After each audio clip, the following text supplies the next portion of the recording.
Intro.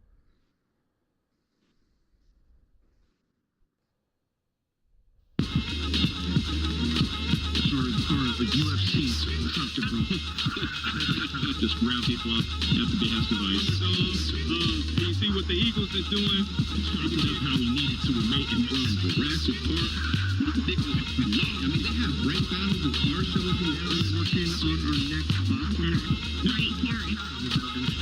I was the first one to record Darnell. I woke up the next day and I was like, hey, I'm not everybody in it. We need it. I know, Yes, indeed. We are back with one more coming at you. It's the Build and Destroy Show. Wicked Meticulous, May Dolly, and High Rise. And of course, we do have a special guest today. Before we jump right into it, make sure you tap that subscribe button. It don't cost you nothing. High Rise, go right on ahead with our almighty introduction. All right, welcome everybody. It's good to see y'all again. 5 p.m. Sunday. Like Wicked said, we do have a guest this evening. He's here to talk about his career, but also specifically a very important tour date that he has lined up for people to know about. We have the legendary Bay Area, one of the most well-respected and pioneers of the scene, DJ True Justice down there. Hey, what? And Goody Mob. yeah, cool. And you're a guest on our show, but we're really more of a guest because we are not experts about your neck of the woods. So Neither am I. But we'll see about that. I'm in it to win it, and I've been here for a minute. All right. Well, we got Wicked and May with us also, and what we do is we just go around the horn asking you different questions, and I'll make sure to get something in there about the tour off top. So it's all good. It's open book time right now. Yeah. That's why I was excited that you asked me about this. I got a lot of shit to say. Hell yeah. We'll start off with the Slap Frost tour and the origins of that, the longevity, who's been on there, and for sure about the most recent date coming up here in January. That's about 11 questions in one right there. but we will start with the origins of the Slap Frost tour, which was founded by myself, Z-Man, and Vocab Slick. We were in my garage in Richmond, California, some 11 years, maybe 12, but 11-ish years ago. We were in my garage, and we had just got done doing this run called the Around the Way tour. And it was 7 days just around the way in the Bay Area. You know, everywhere in the Bay Area. If you're not familiar with the Bay Area, the San Francisco Bay Area consists of from way up north to like Santa Rosa-ish to way down south to San Jose. And there's a lot of spots in between. But we like to say, you know, if you're touching water, then you are considered the Bay Area. Mm-hmm. But I won't, you know, go into much time about the geographics of the Bay Area. It's just so that tour, we went 7 days around here, like maybe an hour drive to each spot, some 5 minutes. So that was real cool. That wasn't the first time that me, Vocab Slick, and Z-Man worked together.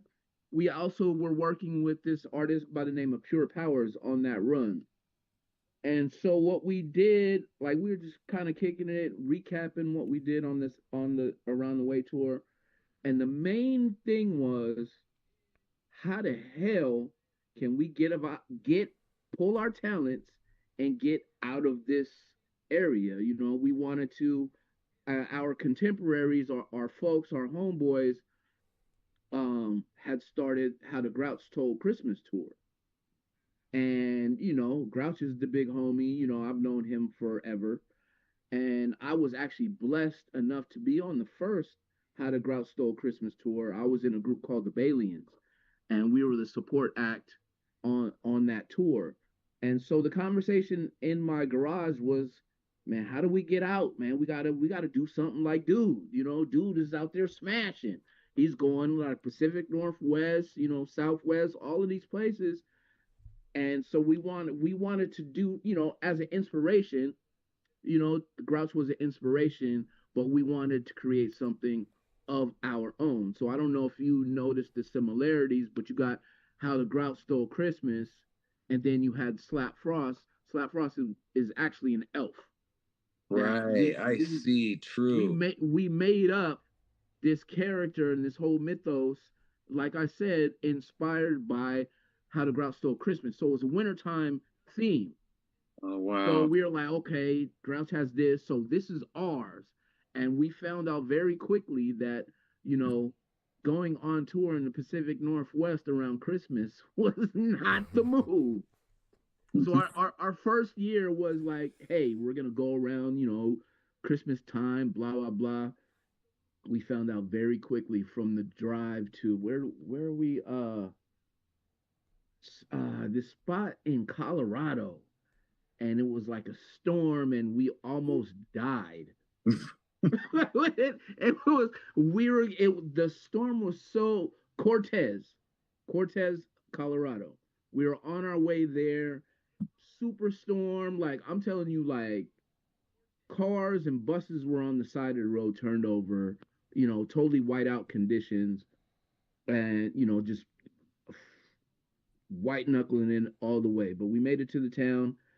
And we are like, shit, if we ever do this again, we got to back up off these being close to Christmas. So that is the origin of the Slap Frost tour. We sat in my garage and throwing out names like crazy, and then Vocab actually we were coming with so many names, but Vocab said Slap Frost because we were trying to wintertime thing, and here in the Bay Area, slap is slang for sound, for something that's really dope. If it's slapping, that means it's knocking. If it's knocking, it's dope.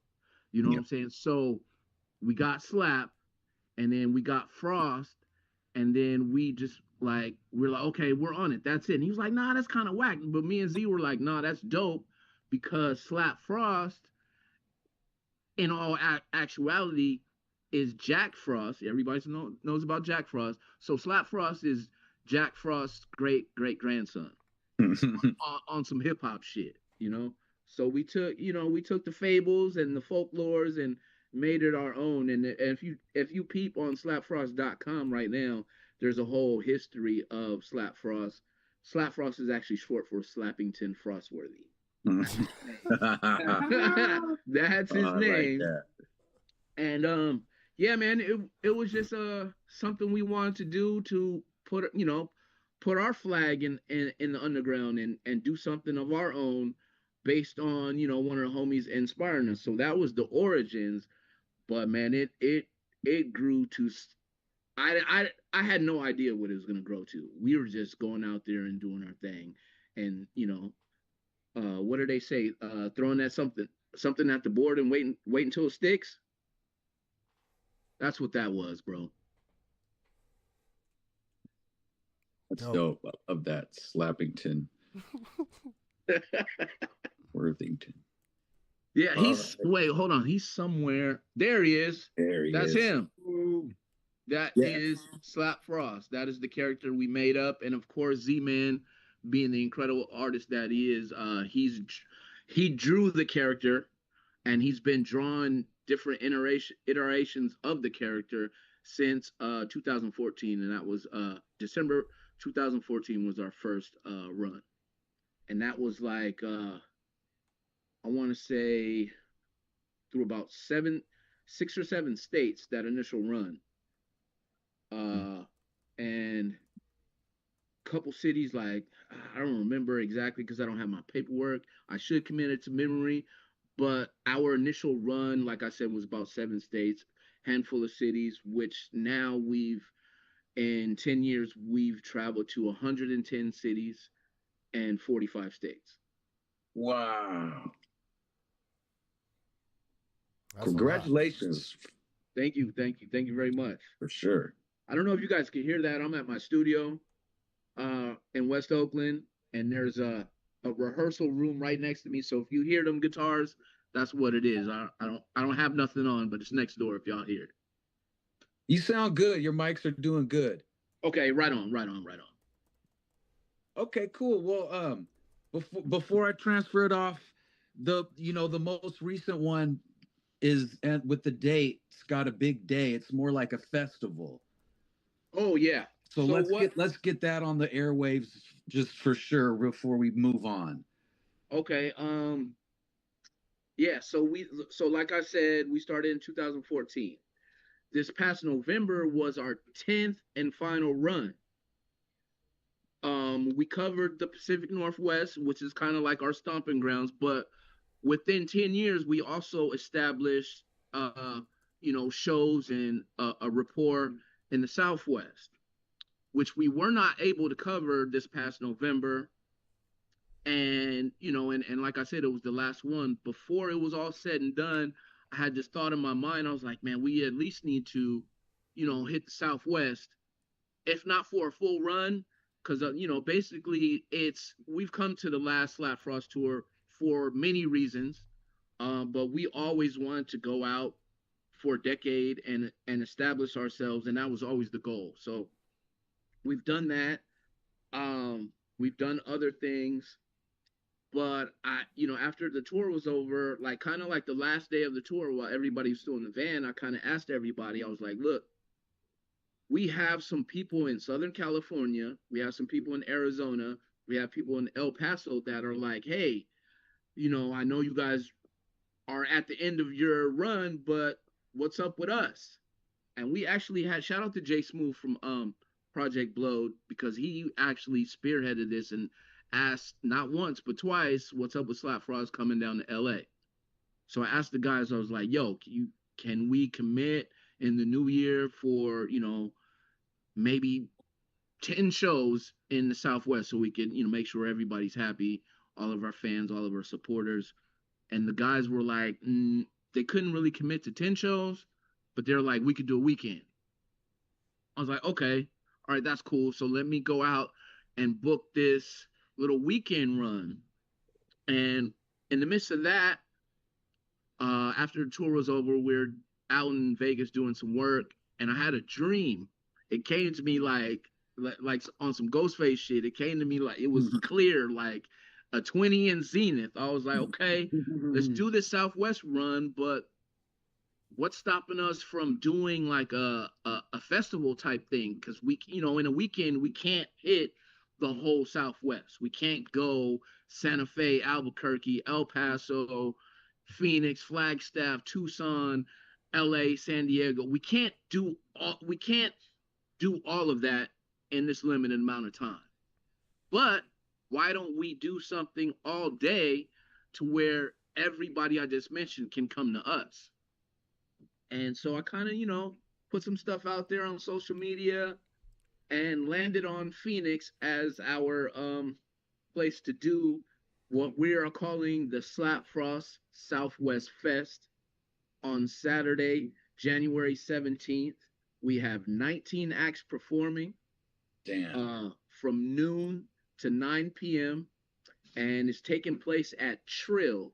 Trill is the premier hip hop shop on the West Coast. I don't know if anybody's been there in Phoenix, but if you haven't, it's your duty to make a pilgrimage to Trill. And the store is incredible. Anything you can think of hip hop related, retail wise, vinyl, toys, the what's big nowadays, action figures, just any and everything, like Cazelle glasses, Kango, just Wow. anything hip hop related you could think of. You know what I'm saying? Like the graffiti cans, the spray cans, the fat laces, anything you could think of hip hop wise, you can get at Trill. it's like I said, it's a retail store, but they are very, very big on doing live hip hop in the store. And we've performed there many a times. And shout out to Chuck from Cooling Out Clothing. He's the owner of Trill. I gave him a call and I let him know my idea, and he's been nothing but supportive throughout the years of Slap Frost and for this Slap Frost Southwest Fest in particular. So, like I said, noon to 9 p.m., Saturday, January 17th. Our headliners are Cali Agents, and that is Rasco and Planet Asia. They are this year. They are celebrating 25. Well, that was that was this year. They're celebrating 25 years of how the West was won, their debut album. And so we got them as headliners, and we got a lot of representatives from the Southwest, from Southern California, Northern California. We got cats coming from Colorado, hometown heroes in Phoenix. We got a couple cats from Tucson. We have New Mexico representation coming through. So yeah, it's gonna be beautiful. It's gonna be a big culmination of 10 years of Slap Frost, and Slap Frost is actually the only underground hip hop tour in existence that provides a platform for not only new and upcoming artists, but established artists as well. Sheesh, you asked me who's been on Slap Frost. The first year in 2014, myself and Z-Man headlined. 2015, we had Locksmith headline. Actually, he was Locksmith was joined by Paris, the Black Panther of hip hop, on select dates that year. The next year, we had Planet Asia and Chino XL headlining. R.I.P. Yes. R.I.P. to Chino. The year after that, we had Gavlin, female MC out of Southern California, incredible talent. She came and held it down. That year, hold on, I gotta plug my laptop in real quick. That year was the first time that Slap Frost, like I said, we started as like a wintertime type of get down, but that was the first year we did Slap Frost in the summertime. 1 second before this laptop cuts off. Yeah. Wow, that's ill because I fucks with it, man, because we're active in the winter time. Like, I like it because it's kind of like hip hop, you don't stop. Even though it's treacherous out there, like, we still moving and shaking out here. Yeah, I'm knowing. Ooh, we just gotta plug this in. We're good. Wow, those are some amazing names to have been a part of it. That's some great company. Yeah, man. And then that was always the goal. Like I said, we headlined our own thing the first year, and then we, as you go on, you trial and error, you get better. We actually were touring artists, but we actually over the years we actually got good at touring. Some artists can't say that. So where was I at? Gavlin that year. We had the next year we had Casual of Hieroglyphics and Zion I headline. That year was really special because that was the 5th year, and that was the first time we got out of our our comfort zone, which is the West Coast. This was the first time we were able to venture off into the Midwest. We had a show. Our last show that year was in Detroit. We also did a show in Louisville, and we kind of focused on the Southwest that year. A lot of Arizona shows. We did 4 shows in Texas.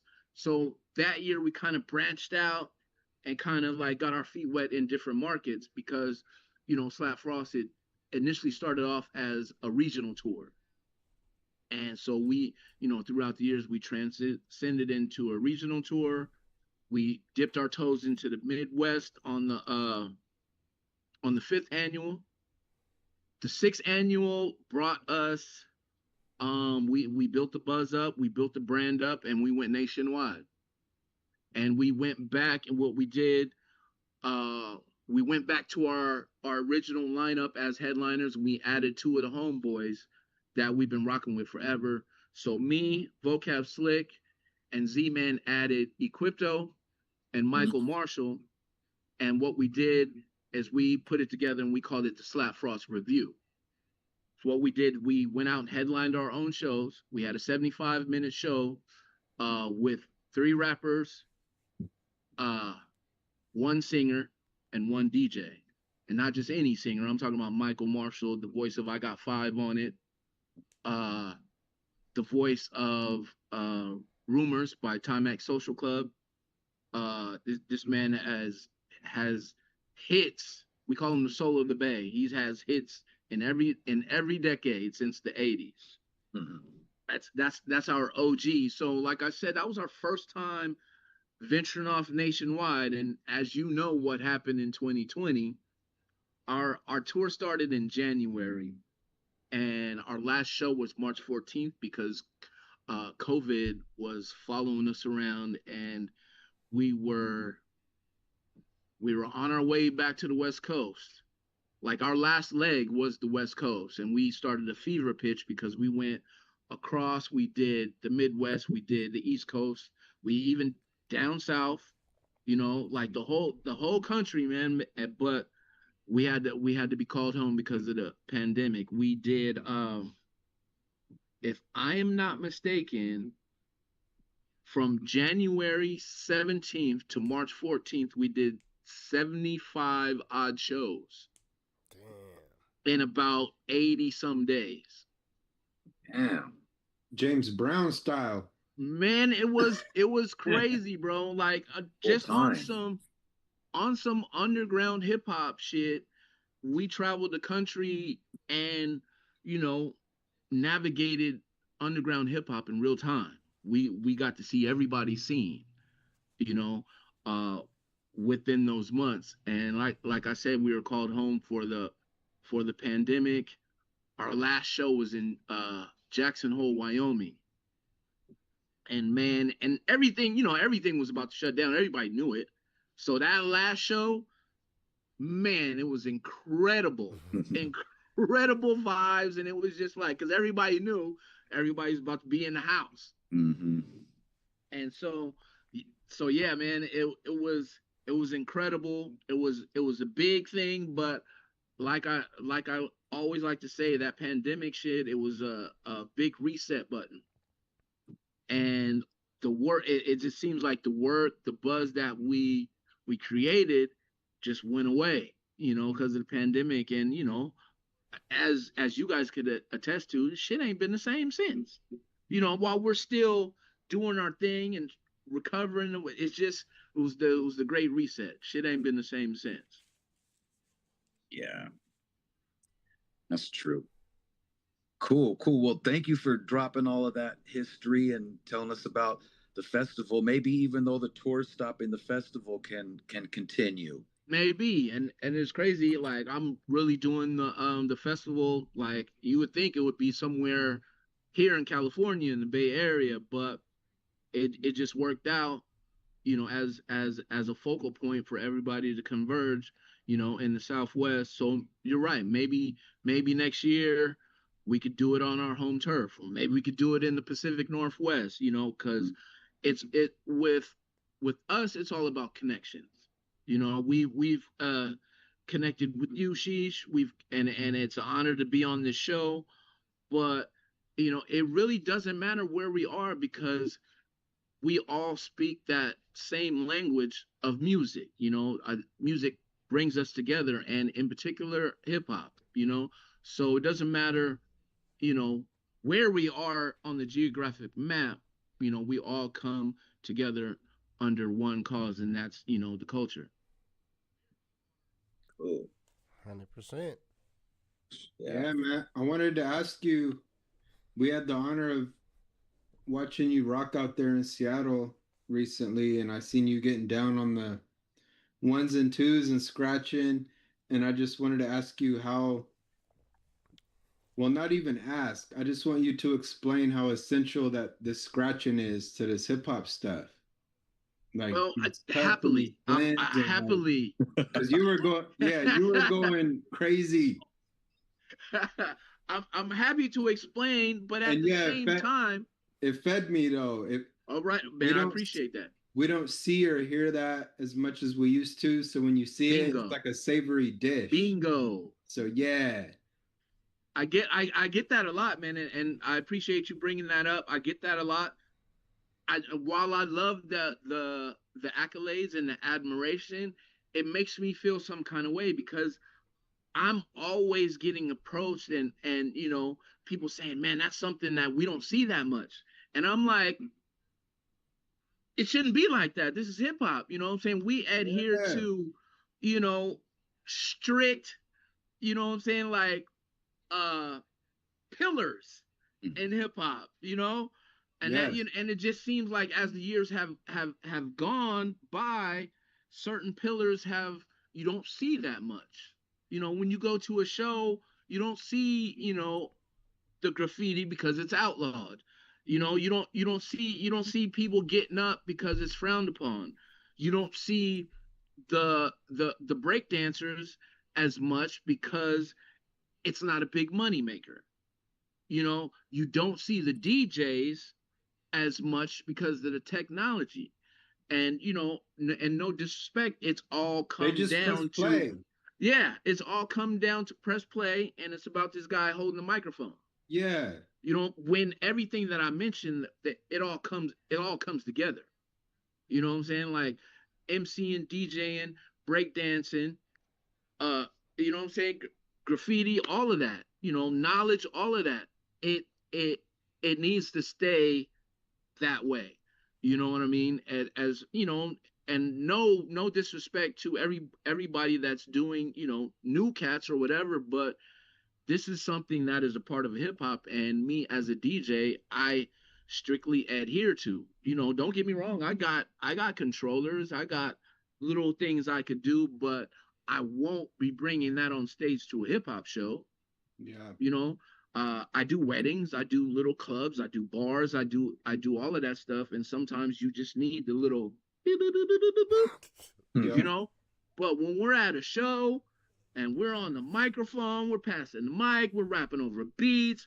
You want to hear the beats, you want to hear the cuts, you want to hear the transitions, and it's all about Man. the show for us, the hip hop show. Because a lot of times, man, back in the day, like it wasn't like everybody could get on, everybody could do this or whatever. You had to be dope, like beyond the shadow of a doubt. And that, at the end of the day, we haven't sold thousands of records. We haven't charted or anything, or, you know what I'm saying? But we know one thing: when we hit that stage, people are going to pay attention. Why? Because we really are serious about our craft. My craft, DJing, producing, and it just doesn't stay there, like transitions, a stage show. You come in here, you come in there. I'll drop my cuts right here. And a lot of times, we're performing songs that we've been in the studio, but I scratch in the studio, so why shouldn't I be able to scratch on stage? Yes. Cats rap in the studio, so they should be able to rap on stage with no help from a backing track or a vocal Thank or you. Yes. things of that nature. And I'm not here to get on my old man shit, because I still carry turntables and records because I love it. You know what I'm That's saying? I hard. love to fucking do it, man. It adds legitimacy to it. So, like I said, it wasn't really a question. I just wanted you to express on that. And to me, you're just like that chef that knows, like, I gotta add that bay leaf in there to like Woo! complete it. And like, Man, yeah, the man said scratch. the bay leaf. I like that. Yeah. Hey, Hey, I that's what eat and that I scratcher cook, so was. you can't do shit Yeah. without the bay. Uh-huh. That bay Hey, leaf is so important. It's that's so it. it's so thorough, bro, and I'm so glad you said that. No, thank you, man. Well, look, I want to ask you a little bit about, well, two-part question. One is more kind of your origins on getting into hip hop, and maybe if you can speak on a mentor that you had. And then two is um, tell us a bit about what it takes, or what, because it sounds like you've done, majority of the booking, or at least lining up this, the Slapfrost Southwest Festival.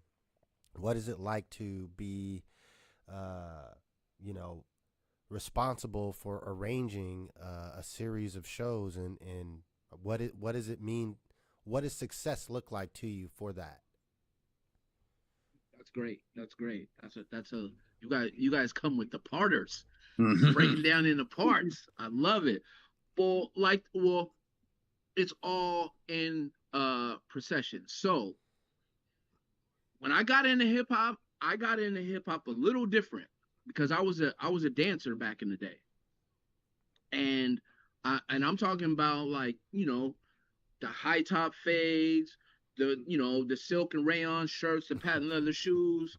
I'm talking about that kind of dancer, like Scoob and Scrap, and like, went back in the days when all groups or MCs had a DJ. You knew the DJ's name, you knew the dancers, you knew the crew. Mhm. So that's how, I basically, me and my homeboy Larry in high school, we were like kind of like the dopest dancers in the school, and we would make up routines, and I buy my tapes, every Friday with my allowance money that I'm supposed to be spending on lunch, but I would save it all week, and go. And my particular high school was across the street from the mall, so Mm. I'd go get my tapes. We'd run home and watch Yo MTV Raps, and then after Yo MTV Raps was done, we go in the backyard and make up a routine, kind of like biting off of Jazzy Jeff's dancers, Big Daddy Kane's dancers, and like putting our own spin on it. But that was our thing, and that's what we were known for. In the assemblies, the events in the theater, and all of that. So that was my introduction into hip hop. That's where I was. That's where I got in. And so I remember me and Larry got an opportunity to perform. Like, I grew up in the suburbs of of uh, Oakland and San Francisco, small town called Newark, maybe like 30 minutes south of Oakland.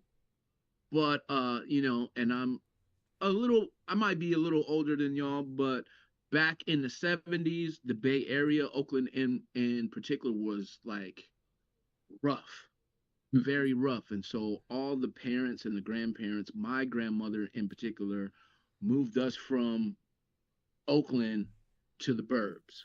And that was everybody's, like, kind of, everybody that was black, that was Mexican, that was their claim to fame, their hood pass. Like, yo, I'm here in the suburbs, but my peoples are from Oakland. That was the hood thing. Like, oh, I got people in Oakland. And so one of our homeboys came to the high school, and he's like, yo, I got some cousins that are in this rap group that need some dancers. So, he was the homeboy that was a little older, that had a car, used to come by the high school. He's been graduated, but he would still pull up because he had a car, picking up the girls and all of that. Every high school had that dude. Yep. So that dude came and scooped us up one day, took us to Oakland, and in the middle of the street, I remember they were like, the crew came out, and they're like, let me see what you got. Busted our routine, and they were like, okay, you guys are in the crew. And then we went to go get 40s and listen to records, for the rest of the day. And this particular group was pretty popular at the time. We're talking about 87, 88. And the group was called APG, and it was short for Action Pack Gangsters. And so, like I said, we're back in the burbs. We're like, yo, we're in this Oakland hip hop crew, APG, and they're like, y'all lying. You ain't got. This is way before the internet. They was like, nah, Yeah. you ain't got to lie to kick it, And we're like, dude, we're not lying.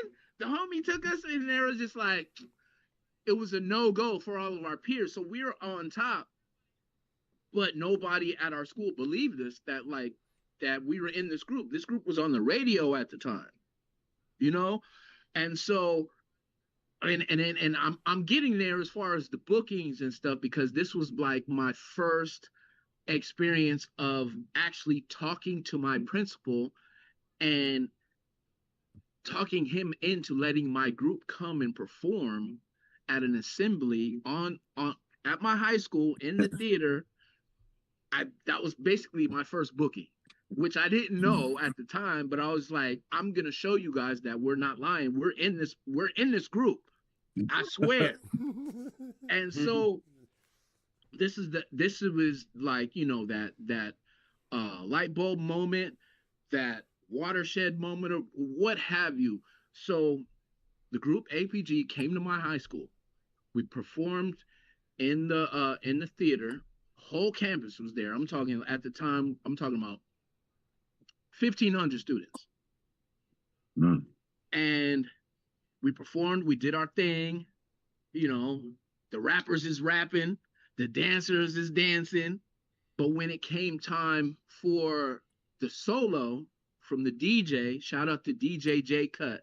He was the DJ for Melomar and APG, and he was the one that did the solo that day at my high school. He had 2 copies of DLC's No One Can Do It Better. Mhm. One, and then comes the two to the three. One. Yo, he tore it down. And that moment when I saw the reaction of the crowd, everybody to what J Cut just did, I was like, that's what I want to do. Like this dancing stuff is cool. And mind you, we're not talking about no money. Nobody's making money. We're making records. We're having shows. We're having fun.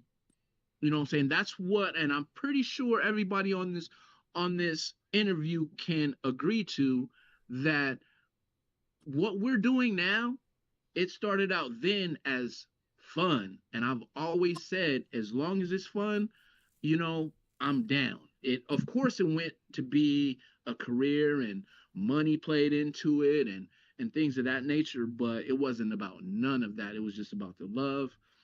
And so, like I said, that was about 88. Um, I'm a junior in high school. Um, and after that, and like that, I was sold. But I'm a kid, so it took me. I graduated high school in '91. It took me till '93 to get my own turntables, my own equipment, my own, just basically off on my own, out of my grandmother's house. But that was the day. That was the ultimate influence of J Cut, of APG, showing me like what was really up as far as I'm concerned. Because that DJ and shit. And the thing is, there's all kind of DJs in the world, but I saw that. I wanted to be the DJ behind the rappers. I didn't want to be on the radio. I didn't want to be on club, party. I did all of that. I still do all of that, but my main thing I want to be Jam Master Jay. I want to be Cash Money. I want to be Jazzy Jeff. I wanted to be the DJ that was holding down the show, doing the cuts, backup vocals, what have you. That's what I wanted to do. And so I started DJing, like I said, in '93. My main influence was J Cut, of course, Cash Money, Jazzy Jeff, uh, all the greats. But personally, it was J Cut. And then so, like I said, I started DJing in '93, and it was just trial and error because nobody around me, my immediate circle, was a DJ. Everybody wanted to rap. Everybody wanted to do this, that, or whatever. So it was kind of like trial and error, you know. After APG broke up, so there was no going to Apgar in North Oakland and checking out J Cut. He's showing me this and that, and this is like 3-4 years removed, and all the group members kind of went their own separate ways. And I was young, like I said, I was a junior in high school, doing shows with grown ass men. So as I got older, I got my own crew. And so it went from DJing in 91, DJing in 93. In 1997, I met a DJ. His name was DJ Lex. And we just hit it off and started our own DJ crew. And I'm from by this time I'm in Berkeley, California. So me and DJ Lex, at this time we're in the East Bay, which is across from San Francisco. We really couldn't get any shows in San Francisco because San Francisco had their own DJs. East Bay had their own DJs. So there was no overlap. It was hard. So knowing that, me and Lex started booking our own shows because we couldn't get put on. So we had to put ourselves on. And so I look back, and that was like, after my high school, I started learning how to book my own shows for myself and my people. And so that was always a hat that I wore as a DJ, which later I would come to realize that that's booking. I worked as a booking agent since 2011, booking myself and others on the road. So to answer your question about, putting together the festival and the acts and all of this, it just comes from, networking over the years and having the ability to call this person up, call this person up. Oh, this person is dope at this. Oh, I remember seeing this guy at this show. I have his information. And, Sheesh, you can attest to this. I'm all about networking. That show at Vermilion that we just did in November, that wasn't our first show there. I met you. I want to say that was 2022 at the same spot. Somebody told me about you. You came through and hosted the thing, and I was like, "Oh, this dude is dope."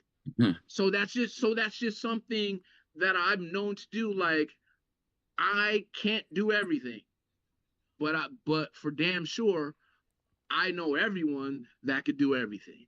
And so that's kind of like been my thing.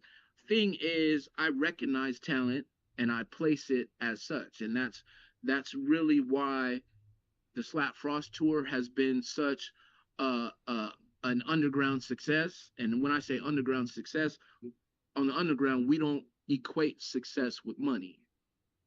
We equate success with the culture, with being able to connect the dots between, individuals such as yourselves. Yeah. Like y'all was monster mashing on that microphone at Vermilion. You know what I'm saying? So it's like that type of thing. That's success to me. Put something together that I could sit back in the background and watch y'all interact with the crowd, rap, host. You know what I'm saying? Just smash. That brought a smile to my face, and that's my interpretation of success.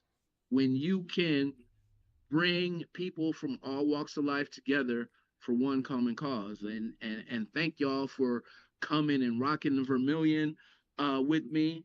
She's holding it down and always being a sounding board when I hit you up about this, that, or the third. Nah, thank you, man. We appreciate you.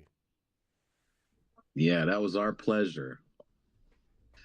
Do we got time for another round? What, Wicked?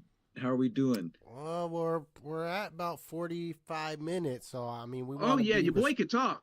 We just want. Well, look. Are you Gemini? Well, look. You have. I think I can speak for us all that you've been a great guest, and we enjoy these types of stories and hearing about history and different names, and it's part of what our show is actually about. Even though we're up here in the Northwest, it's more about documenting actual hip-hop history and stories that may get overlooked. Absolutely. When we're on the underground, there are people and names that should be remembered for their contribution. So, man, we definitely probably have to have you back at some point. Absolutely. I would love to come back and thank y'all for telling the story, because if you don't tell your story, somebody else will tell it and they'll fuck it up. Yeah. For sure. They will fuck it up. Well, High Rise, why don't you give him a closing question? All right. Well, man, there's like I can't even pitch him a softball. There's just so much important stuff I want to know. So I'm gonna just ask him another, deep one, and maybe he'll go for a minute longer, and we could just see. But you mentioned like the Grouch tour, and you mentioned like Zion I, and that's another app. That's another our is it Zoomy? Zumbi and Amp Live. Yeah, and I know. Zumbi, Amp Live, Doechii Clips, and DUST. He goes by Dustin Sharp. That's the original Zion I crew. And I know Zoomy is another RIP, respectfully, and that just that ability of like, Grouch is a member of like this big Living Legends crew, and you mentioned your early crew like Balians, and that was that they made enough noise to where I remember hearing about them, even as a younger person, even way up in Tacoma. And I know Living Legends just toured so much early on, even maybe pre-internet or super early internet. Way before the internet. Let me tell you something real quick that everybody has in common that you mentioned, and maybe some that you might not know this. Living Legends as a crew got started from Mystic Journeyman. Yeah. Mystic Journeyman, Sunspot Jones, Lucky I Am. They were the group that Living Legends fell under. Now, Mystic Journeyman, Living Legends, Hieroglyphics, Hobo Junction, which included Saphir, a lot of other underground groups, what we all have in common is Telegraph Avenue in Berkeley, California in the 90s. That is where the UC Berkeley campus is, and Telegraph is the main street, and that's where everybody came to sell their tapes, to rap on the street, to make a name for themselves. We all were on, and I want to say 4, 8, 12, 16 corners on Telegraph at any given time. On these 16 corners, you would have Zion I over here, Mystic Journeyman over here, Living Legends over here. Hieroglyphics was a little bit different because at the time they had major deals. Mm-hmm. But they were not strangers because they knew Telegraph Ave. I would say Telegraph Ave, H Street in San Francisco State were kind of like the hip hop hubs at that time during the 90s. So all of these people converge on one area, and nobody's, except for me and a handful of other, nobody's really from Berkeley, they all made the pilgrimage from East Oakland to San Francisco, here, there, and we all have that in common. I would say from about 92 to about 97, that was like the heyday of where, and even major labels caught wind of, hey, this is where you go to see this amount of talent in the Bay Area. And that's where, everybody, not everybody, but a lot of people got deals based on the initial, Social Mischief bidding war. And and so many more groups that need to be mentioned, like Board Stiff, like Paris, like Capital Tax, just groups of that nature. All of us can really say that hip hop in the Bay Area had a lot to do with Telegraph Avenue and vice versa. So, like you said, like Grouch and all of these, Sunspot, Picasso, Eli, all of we all have Telegraph Ave in common, where we'd be like, seeing each other every day, like kind of like remember like the old school cartoons with Wile E. Coyote and the Roadrunner. Remember that one episode where they'd be like in there clocking in? Hey Jim, hey, clocking in. That was kind of like the same thing with Telegraph Ave and all of these, legends now. But that's where we got our start on. That was our proving ground. Yeah.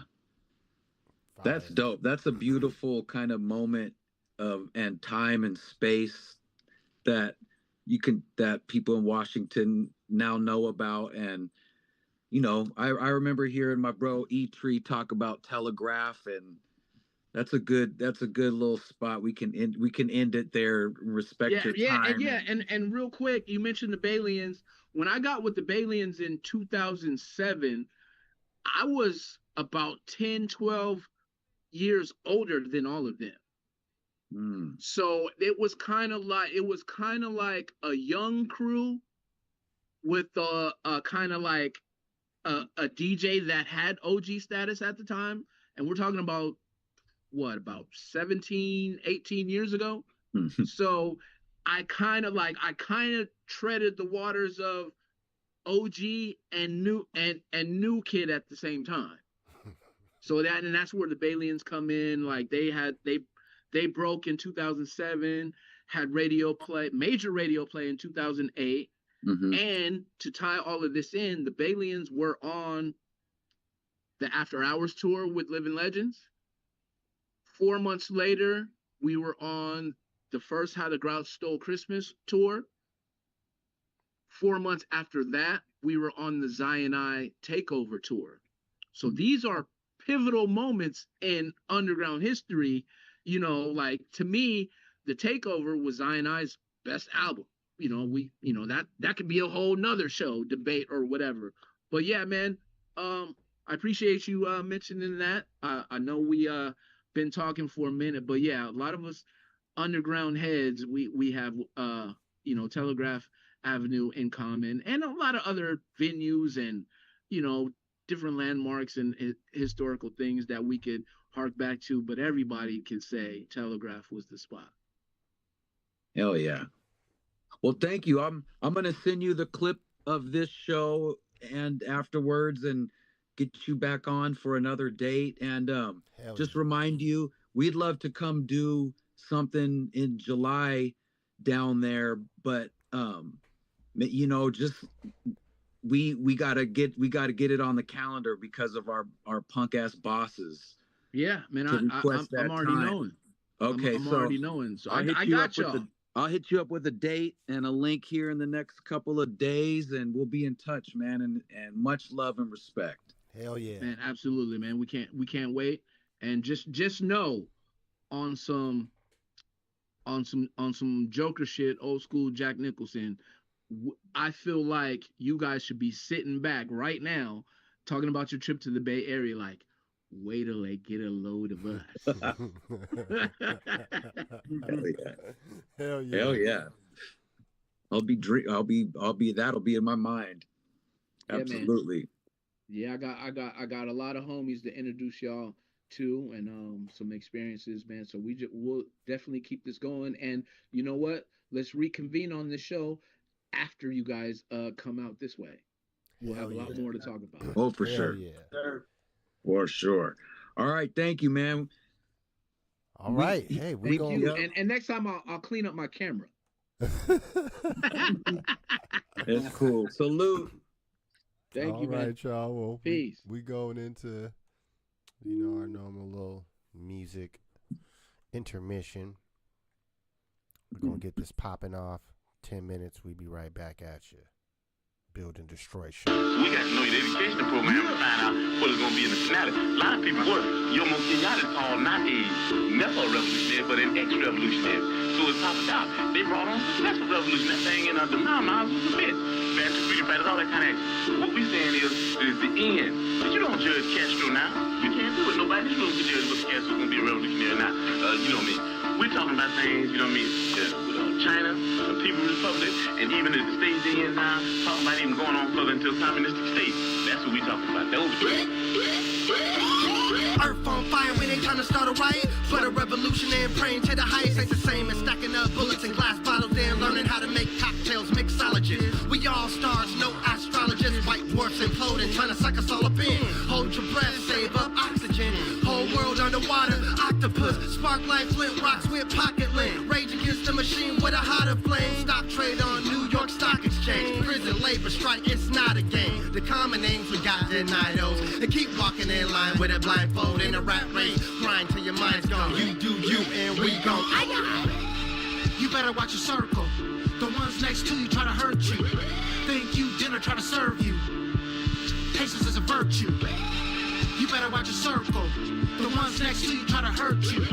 Think you dinner try to serve you. Patience is a virtue. Look, stay to myself, stay solid. Read books, absorb that knowledge. Self-taught, never went to college. My neighborhood ain't by Mr. Rogers. Since day one they trying to stop us. Hopping fences, ducking helicopters. Grew up playing cops and robbers. My own man grew up without my father. Don't cry now, why bother? I got sons and daughters. Teach them that honor. Respect life, not them dollars. Homie got hit with a chopper. Life is too short, is what it offers. Time to come proper. Feet kicked up in the office. You better watch your circle. The ones next to you try to hurt you. Think you dinner try to serve you. Patience is a virtue. You better watch your circle. The ones next to you try to hurt you. Think you dinner try to serve you. Patience is a virtue. Booyala mama. You. Booyala mama. Booyala mama. You know? Booyala mama. On my dollar. Booyala mama. On my dollar. Let's go. On my dollar. You already know this is Famulation Album Edition. No blood relation, still famulation. Love forms the whole basis of famulation. If you run into some trouble, call famulation. Everything is all famulation. No blood relation, still famulation. Love forms the whole basis of famulation. If you run into some trouble, call famulation. Everything is all famulation. In the midst of never forgetting law, but neglect what it was. Dialectic, diuretic, y'all busy rhyming for credit, but wrong reasons did it. Wow, what an exceptional lettuce. The headspace is larger than said grace. Parentheses with the emphasis on lead landscapes till they sick of me. Rendering many reasons for dealing energy over the beats. Brought to you by the syllable slickery. Phantom mysteries, subjective matter for centuries. Neglect the chatter or battering viciously. Influential epiphanies to the 10th degree. It's the pimping of the massive sentences, this is key. I shouldn't have to defend what I've actually been. The past pretends I wasn't getting it in. Broke the trend of the bar graph with unprecedented bar class. The science isn't far from my craft. No blood relation, still famulation. Love forms the whole basis of famulation. If you run into some trouble, call famulation. Everything is all famulation. No blood relation, still famulation. Love forms the whole basis of famulation. If you run into some trouble, call famulation. Everything is all famulation. I eat with the hyenas, fly with the eagles, ride with the riders, talk peace with all my peoples, allergic to evil. I am meanie like seagull, deaf like road with 4 gangbangers in a regal, driving illegal with no tats and insurance, endurance for 1 million rattlesnakes. I walk with the purists, black nuns, all black guns and stay loaded. I deal with a bunch of goons that speak decoded. Fuck the POTUS. We walk with tigers and dragons. I'm dragging a wagon of enemy eyes and laughing. King Jackson, tack master, black bastard. I elevate like UFOs. Fuck if you rap faster. I rap solid, no college but got degrees. Chopping niggas up like soft sausage with no cheese. Word to mama, I got the omelets. I hope you hungry. Bloody Sunday turning to Black Monday. No blood relation, still famulation. Love forms the whole basis of famulation. If you run into some trouble, call famulation. Everything is all famulation. No blood relation, still famulation. Love forms the whole basis of famulation. If you run into some trouble, call famulation. Everything is all famulation. Chillin' like a villain, but I'd rather be a hero. You won't find no cape on me though. There's two types of people, Craigs and Debo. We the squad, major league, call us A-team though. Soldiers of fortune for the fam, I'm so with the nonsense. Dodging the dumb down, the bullshit is constant. I can count my real ones on one hand. And we've been making records since before one fam. One shot, one kill, hold the gun, don't jam. Super God talk, words ring through the land. Don Jimmy the GOAT, you see the kicks. That was overheads like a field goal miss. Left brain, right brain, you can say I'm mixed. Tax City arsonist with the spits. On or off land, I cut throats like pirates. May Dolly probably got another 100 bars that fit.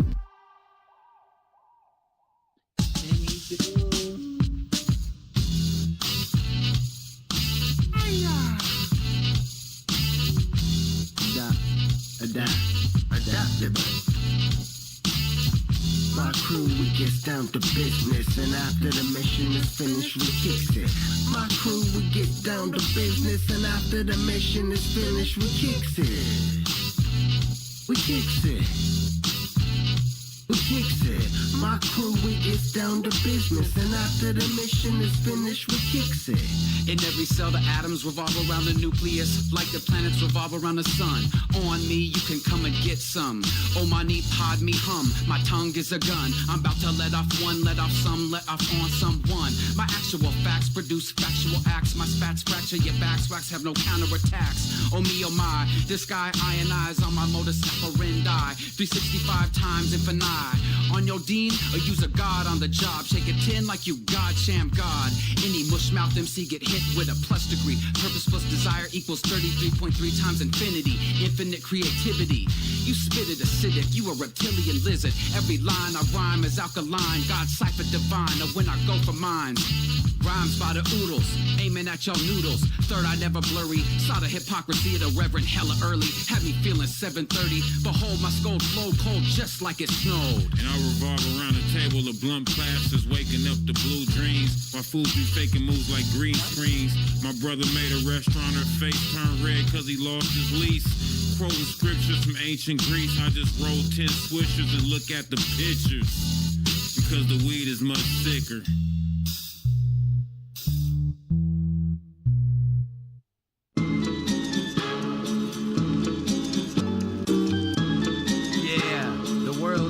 Circus.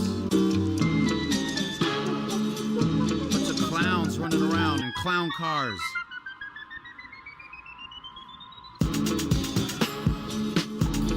Gluttonous, gullible, gobble it all of the bull. Your bullshit is unbelievable. Be gone, the gall you get makes you get got. I'm in like amen, a man on Amen Ra. My own may slay y'all, be that as it may. Me and May, be that as above, so below. My bellow beckons, idiot, too idiotic to get the idiom. I'm Khalid El Amin with my you know what I mean. I'm ending y'all like fentanyl. When you all alone and you don't even have a best friend to call.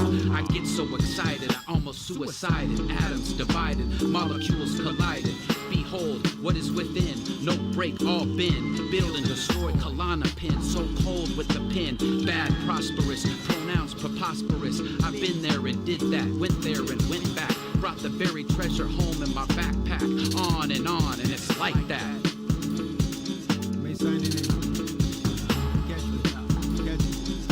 Yo, rough drafts led to shockingly smooth endings, and hot heads led to cool spending. Micronutrients led to mic grips, not dubious. Life slips away, the vice gets to play. Found localized in a global fray. Mobilized junctions in the clay. What was upwards was downwards. Once pondered with sound nerves. My nouns occur when I'm grounded to the earth. The resting place resembled the S shape. You question fate while the destined wait. Naked and not afraid till greatness has behaved. Calibrated egos from amalgamated peoples. Downgraded steeples, the town made it evil. Ears fortified lectures from a clean soul. Definite shooting that seems whole. Definite test of a prerequisite for my etiquette. Sacrificial lamb of rap style that never lived. Get a bid on the auctioneer with awkward tears. Locked in a sphere. Often I'm here. Catch me boxing the square. Yay!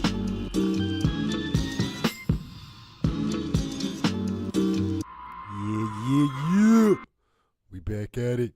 The Build and Destroy show. Tap that subscribe button. It don't cost you nothing.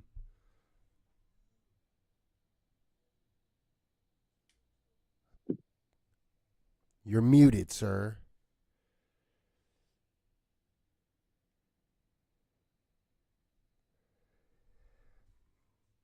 I didn't do it. It wasn't me. It wasn't me. I got a question. Yep. Do you guys remember Cold Clock Productions and Sky Pilot? Yes. Right on. Yeah, me and the homie Breakthrough, you know, we've been working on that album, right? Reset. And I just got invited to go out there. So there's probably only been like one or no, maybe like 2 to 3 times I've actually been in like a real studio. So I'm excited. I don't know what's gonna come of it, but I just wanted to shout out Cold Clock Productions in Town and Sky Pilot. I still have them saved on my old SoundCloud list, and every now and again their old songs will pop up, and I'm like, man, I remember when they was rocking alongside with us. Yeah, remember them for sure. Yeah. Is it, or do they have something to do with Cold Clock? Is that them? Well, yeah, initially they came up through them. Okay. I don't know if they're related through family or what it was, but they were kind of one and the same. And then it branched off into a production studio space for everybody. But that wasn't always the case. They were kind of in-house at least when I was rocking with them. Yeah, because I hear a lot of people going to record there. That goes back to the Gonzo days, but like I said, back then there wasn't a whole Cold Clock production business. It was just they had people that was nice in the studio. They had engineers, and yeah, it sounds like they just figured out how to turn it into a business model. I don't know for sure, but that's what it felt like watching them grow over time. So I'm glad to be able to go there and see what it sounds like on the big speaks. Yeah, man. In the words of our illustrious engineer Jesse, have fun. Have fun. Yeah. Shout out to Jesse. Jesse. Yeah, shouts to you, Jesse. Shout out to Jay Stunner that was in the chat earlier. Asked for his song to be played and disappeared. So I didn't. Ooh, that's a good thing, though. Yeah, you can play something if somebody asks you to, right? That's permission. Hey, you gotta stay here. Right? That's you can't leave. You can't leave. Yeah, that's real radio. If you want your shit played, you gotta be there listening to the boombox for them to play. Fair. Yeah, that's and we fair. can see that. We can see if you left. With that being that's said, cool though. That's a good start. People start hitting us up. We'll play your stuff. Yeah. I likes that idea. I love that I'm going to the big studio, right? Like there's still this population of people like, oh, well, you're not that good because it don't sound like everything else that I like. And I'm trying to show these folks like, yo, the skills is good, whether you're on AM radio or whatever. But I feel good to be able to go to this place and get a nice little shiny piece to present. Because it's going to be like, yo, shut up now. Yeah. Now you can't blame the home studio quality. So I'm happy for that side of it. I hear you. Yeah, I finally get to have my shut up moment. Like that's the one thing you can't critique anymore. Yeah. You get to ball on the nice basketball court Yeah, for a sec. even though I love street ball. You know? Right, exactly. Right. But no, it's good. It feels like it feels like just you got to check a box. Yeah. Yeah. Well, I didn't get a chance to listen to either one of those 2025 wrap ups, but I know you heard at least one of them, May. Yeah, the skills. I checked out Skills too. I listened to it. Yeah, I checked out him first just off of instinct because he had a moment where he dropped off from doing that. He showed up on my timeline first, so that was only Yeah. fair. I want to say he's been doing them since 2002. He was the first for sure. He definitely was. And other dudes, I didn't play his. His is like 17 minutes long. I didn't get to it. He's kind of the new guy now. Murder. Uncle Murder. Uncle Murder with. Yeah. He's kind of with 50s camp. He's like, yeah, he's a bit more like humorous with it. Yeah. So that's what this year was, right? It was kind of a duality wrap up. For like the dismal, sadder kind of thing, you go to the skills one. And then for the goofy, it's not even really his commentary. He's just kind of like reading off informational timelines to the beat. Murda is? That's kind of what it came off like. That's kind of how he raps too. Like, yeah, like you don't even gotta put sauce on it because I'm not saying he's like a bad rapper or anything, but like rhythm, you could tell he doesn't give a fuck about rhythm. Or I'm not saying he doesn't have rhythm or anything, but like he's just yelling his shit basically. Yeah, and that's what I mean. It'd be hard to listen to 17 minutes. It's kind of his shtick. It's kind of his shtick. He's like the loud. He's like if the mad rapper really was like rapping. He said 17 minutes though. Yeah, man, that's a lot. That's a lot. That's an EP. It's a laborious listen. That's a damn EP. But no, I didn't have any problems with the skills one. He used the D'Angelo flip. Right. Obviously. That sounded very, very nostalgic. Almost made me cry, just that beat alone. Yeah, he leaned into that side of things, you know, like the more introspective side of the year. Yeah, like this year was hard. But if you want like the TMZ timeline shit and the reality TV Zeus network shit, listen to that Uncle Murder shit. Because he'll give you all the headlines that you might have missed, but I don't know how you could have missed them. At least if you're in hip hop. Because a lot of BS news ran our hip hop timeline this last year. He said the TMZ timeline. That's the quote of the day.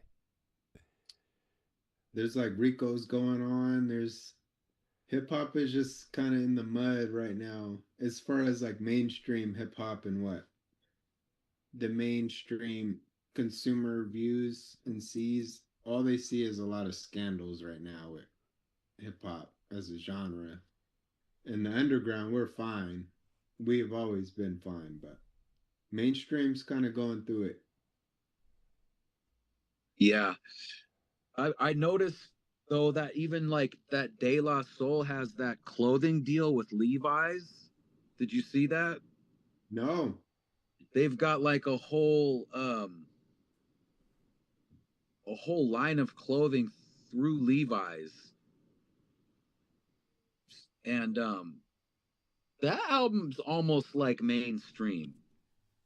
Like it doesn't feel mainstream, you know. It's not all like shiny and like bubble gum. It's not poppy. It's not plasticky, but like it's getting covered, and the amount of people that are talking about it, and its promotion and the marketing behind it, and like the amount of acknowledgement it's getting, stuff like that.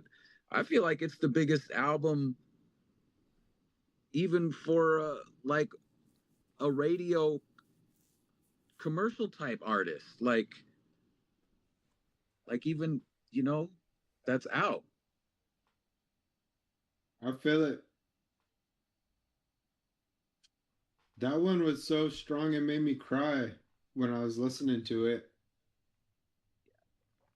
I realized that it had all the elements that like I said, it was that bay leaf in the dish. You could get away with not adding it, but when you do add the bay leaf, it's so much, I don't know, it's just an added thing that you didn't have to do it. Like it was care with that. And I feel like it served two audiences. It served the me, myself, and I fans, and then it served the hip hop heads that went beyond me, myself, and I. Because there is a lot of surface level De La fans that just they ride off the current of what their hits did. And then there's really De La nerds, and I feel like both of those people got fed. They did. Speaking for one of the former. Yeah. But yeah, it's funny. It's a funny time, like the kind of people that are jackasses in hip hop are looking like it. Like you say, like these big time platform artists are kind of fucking up, like the Diddy's and the Nicki Minaj's. But then Oh, you and got, even like Travis. yeah, and then Travis, like yeah, it's funny. I read an article. It says like, oh, he dominated the hip hop, but like, yo, your hip hop social credit score is way down. So it's funny, like you can have it all in this corporate world, but as far as the streets and this thing that actually runs this hip hop thing, like you're down bad. Like your stock is down. yeah, that part of hip hop is crumbling, I think, like Drake and Nicki Yeah. and and then and then you have people like, you know, earlier in the year Kendrick was doing so awesome and getting so much critical acclaim, and then all the mass appeal drops all the way up to like this De La one that's just kind of even upping their ante even more. And you really see like, yeah, there's some bullshit to hip hop, but it's getting exposed. All of that corporate Oh commercial yeah. part is really played out right now. You know, there's no advantage of being on that side of it all, and it looks bad. But then you have like the real art of it all that's just shining That's finally. why the clips. Yeah, that's why the clips is lit.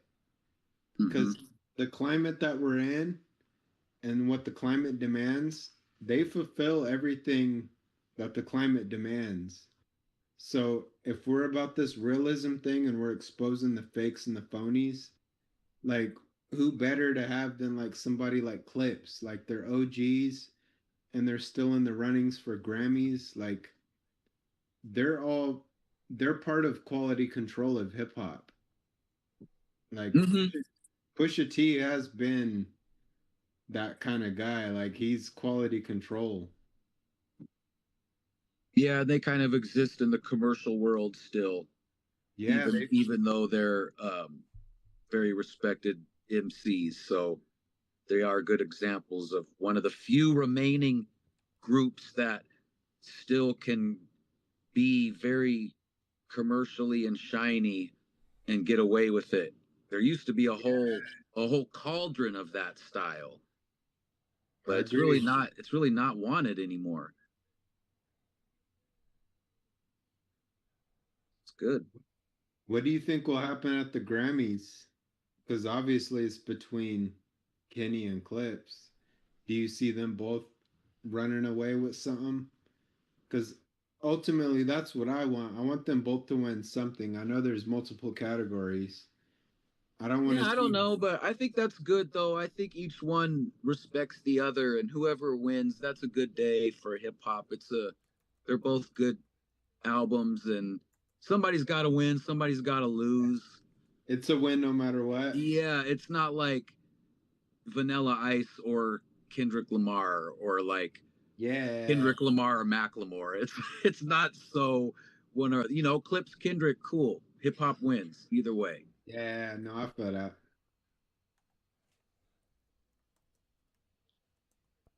I was just pulling up to see uh, what awards we're looking at. Okay, Kendrick is nominated for 9. Album of the Year, Best Rap Album, Best Rap Song, Best Melodic Rap Performance. Clips is only nominated for 2, Album of Year and Best Rap Song. Tyler, the Creator, nominated for Album of the Year. Doechii, Song of the Year and Record of the Year. I thought it would be corny, but I can't lie. I gotta be honest. Like one of the thoughts that I had, I was like, yo, that'd be dope if they went up together, no matter who won.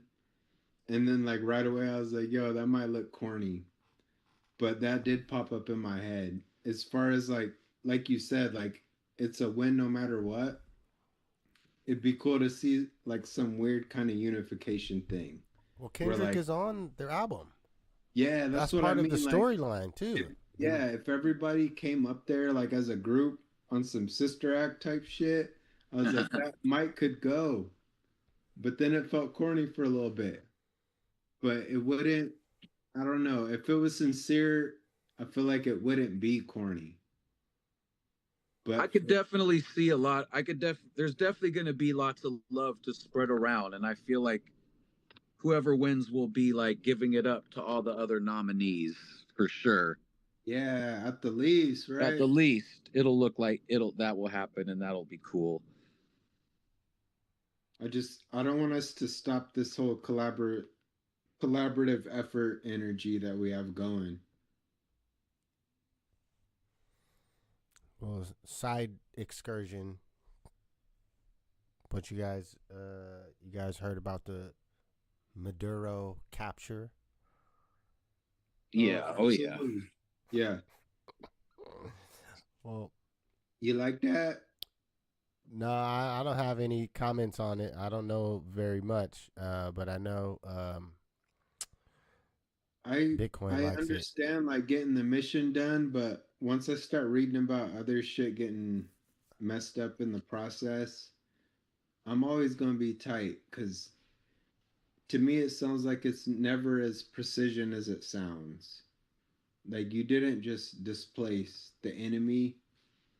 There was other people that didn't have nothing to do with that are compromised. Damn. There's people in these towns that are like, yo, my stuff's messed up. I ain't even have nothing to do with that. I don't rock with that. Like, if you're gonna be precision, then be precision. But if it's messy and then there's other things that are compromised that didn't have nothing to do with that, it makes me feel away.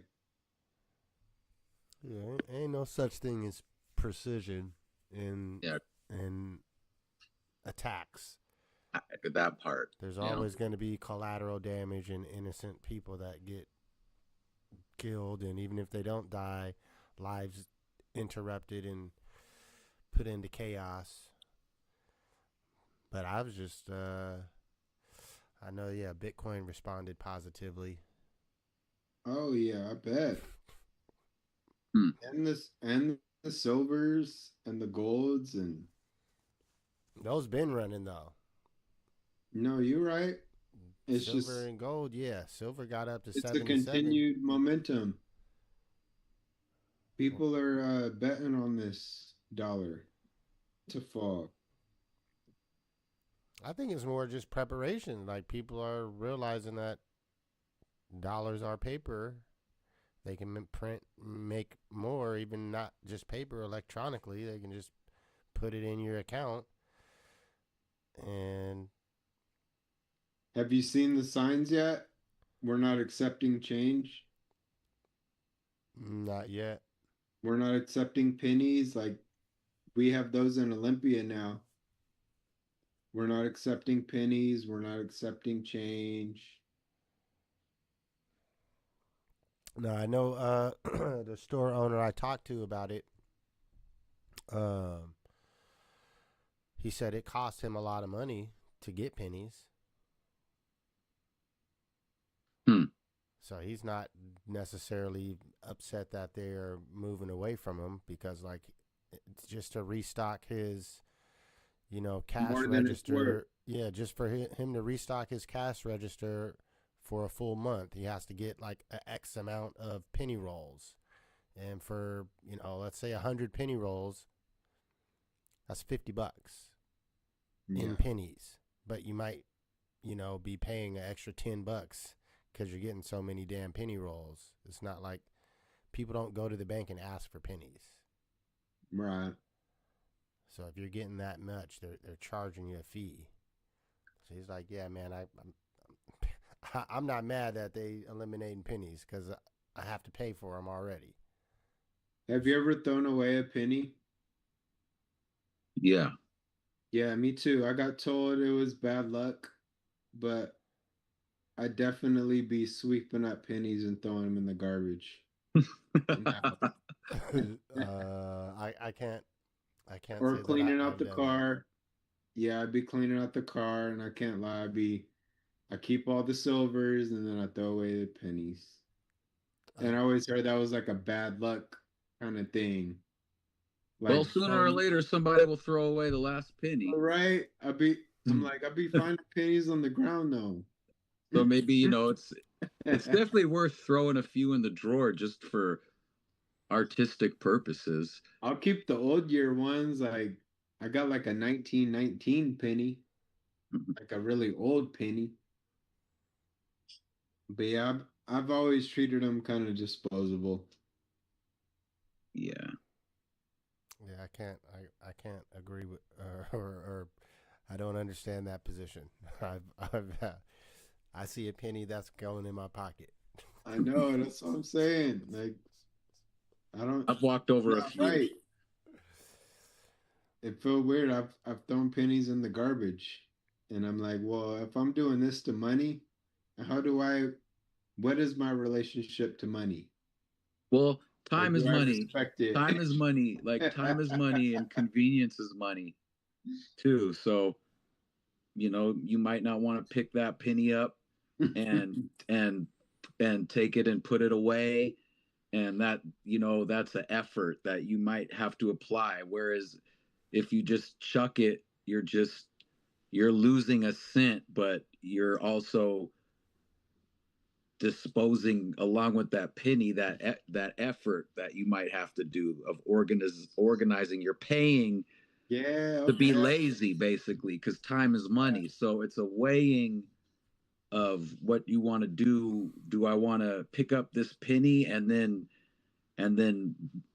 quote unquote burden yourself with the task of it? Or do you want to just say fuck it? Yeah, keep your time and keep your carefree attitude. It depends. To me, that's a personal choice. It's like paying somebody to stay the fuck away from you. Yeah, that's my conundrum. Like I wouldn't throw a dollar bill away, but I've thrown a penny away in the garbage. It's not worth it to throw a dollar away. That's more than your time value wise. Yeah. But yeah, it's easy to disregard a penny when it comes to and that's the nature of time and human. But I also, like, when I go to the casino, right?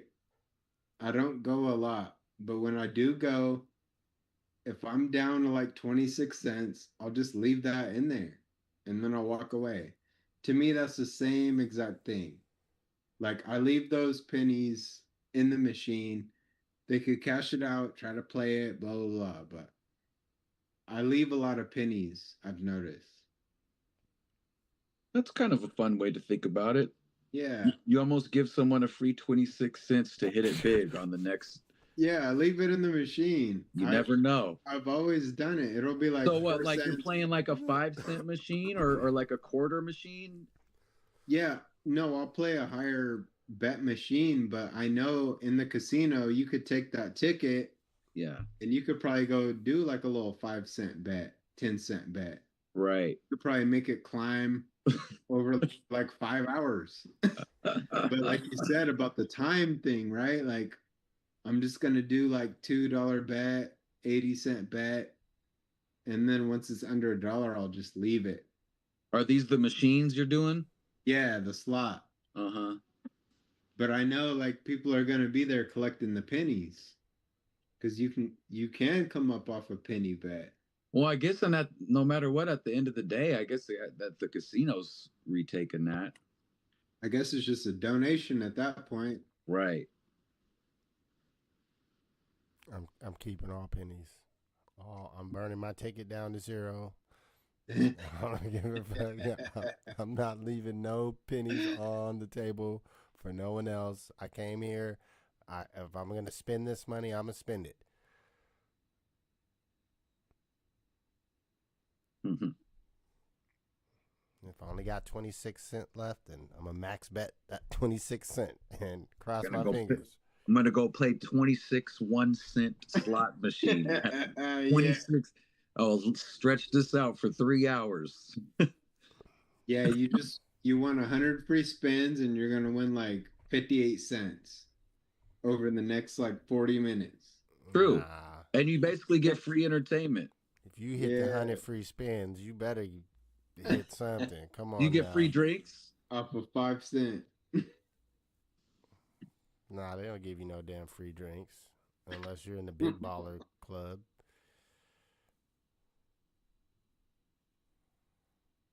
All right, well, what about last topic I got here is the you get free soda and coffee.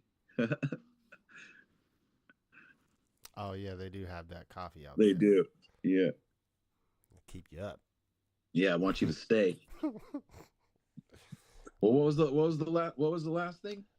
This Adin Ross and Doechii, and now Glasses Malone getting in.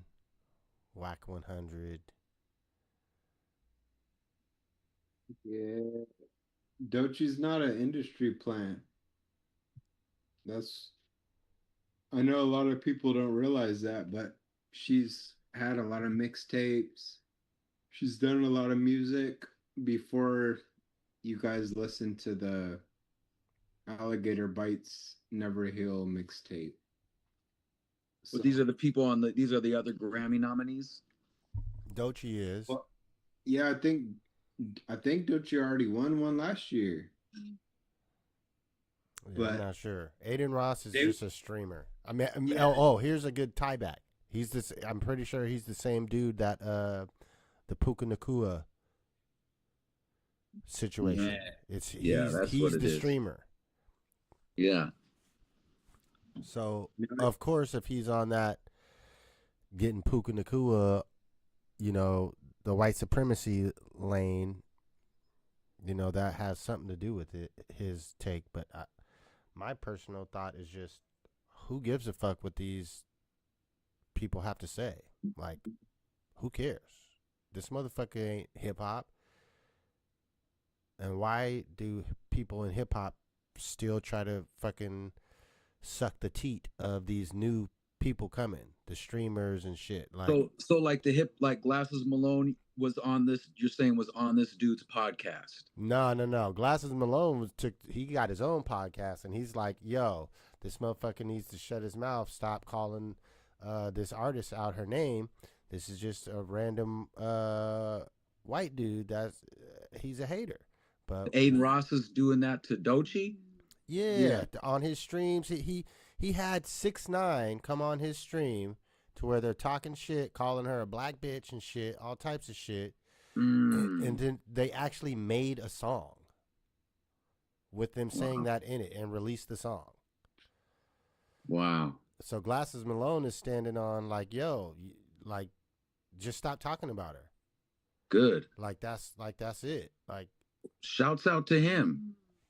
Yeah. I personally, I didn't get the rap community.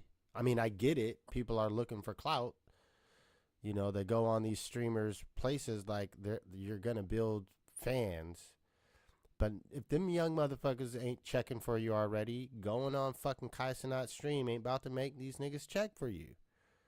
Like, there's no point to do that. You should be going on an actual hip hop podcast. You should go to Glasses Malone show. You should go to Killer Priest show. You should go to Rory Mal, even though that's the mainstream. Joe Budden, that's the mainstream. It's still an actual hip hop podcast. It's not some young streamer that all they do is talk shit all day, and their young followers look up to that. It's the talk shit generation. So I don't know why hip hop rappers in particular are even fucking with these dudes. Like, they just need to leave them alone. Yeah. I think real ones with integrity will. And you do have people that make hip hop music, but they'll also do anything else to get famous or for views. And I mean, you even see it locally. You know, you see people that used to only make hip hop, now they're trying to be funny on TikTok, and you just see that, okay, well, you're really just chasing views at some point if you're trying to get views without making music. And I think that's why somebody like Tekashi 6ix9ine would be on that show, because he doesn't really care about hip hop. He yells over a trappy beat, but he's not hip hop. Well, that's what I'm saying, is anyone that would entertain that as hip hop and support it, they're not part of our community. And there's a lot of them out there. That's the point. I agree. We shouldn't be mixing ourselves up with these folks. They ain't part of this. That's why I like that hip hop. I like the idea when hip hop becomes less mainstream and shrinks down and may not become like the dominant thing, because it'll get rid of a lot of the whack, and only the real will stick around.